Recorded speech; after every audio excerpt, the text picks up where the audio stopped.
So a few months ago I decided I didn't like spending $15 to have someone else screw up my hair when I could screw it up myself and learn from the process.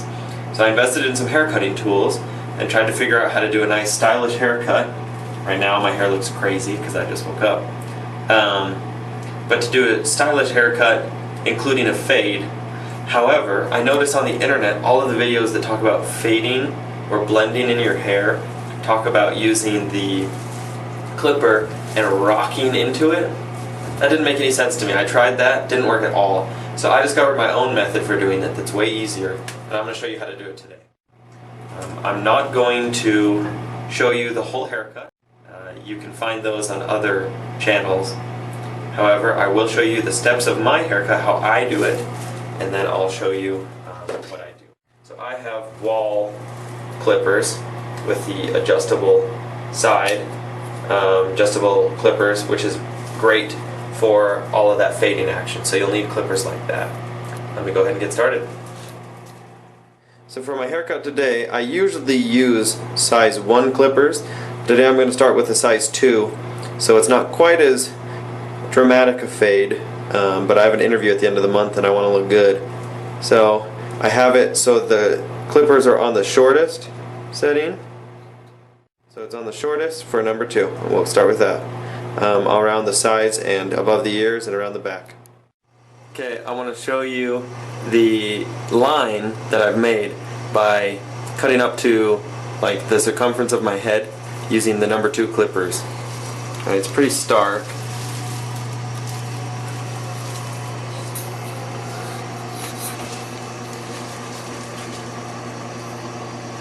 Yeah, there's me.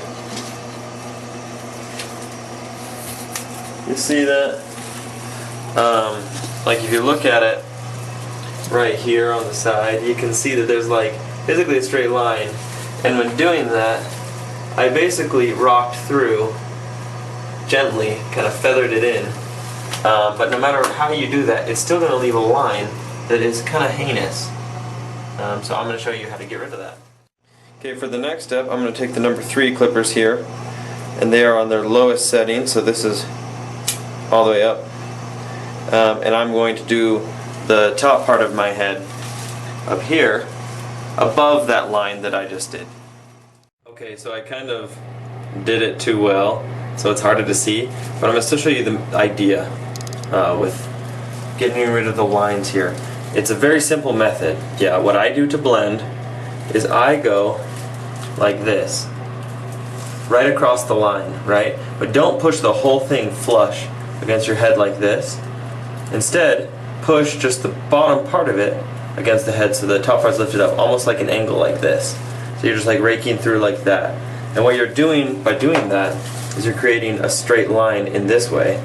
So instead of having a line here, you have a line here, but it's shorter on the bottom where it's pressed against the head and longer on the top where it's away from the head.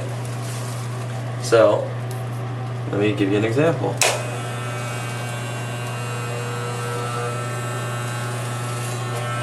Right, and you can go at both angles.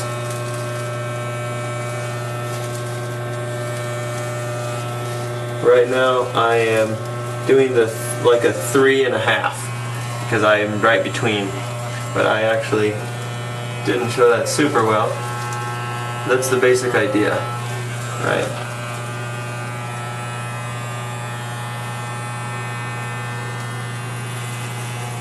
You can see how there's more air on top than the bottom, and then makes it a little better faded. It still looks a little wonky on the crown there, but that's something I'm going to deal with later.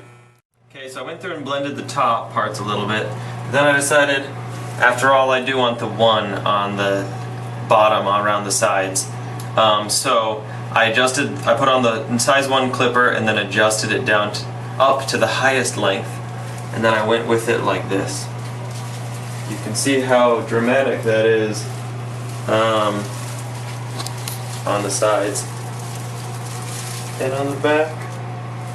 So now the objective is to fade that, and I'm going to use the same method I'm going to put on the number 2 clipper and then adjust it to its lowest length. So the shortest here, this is a 1 on the longest, and this is a 2 kind of in the middle. So I'm just going to use that 2 at the shortest length sideways, just like I showed you. So we'll see how it goes. I also want you to know that you won't just go in a straight line on the line. You also might need to go against the grain or kind of at a slight zigzag past it, right? And that just eliminates the straight line. But I went through and did it. See how it kind of reduces that, makes it more of a gradual fade. So it goes from a 1 on a low setting up to a 2 on a low setting.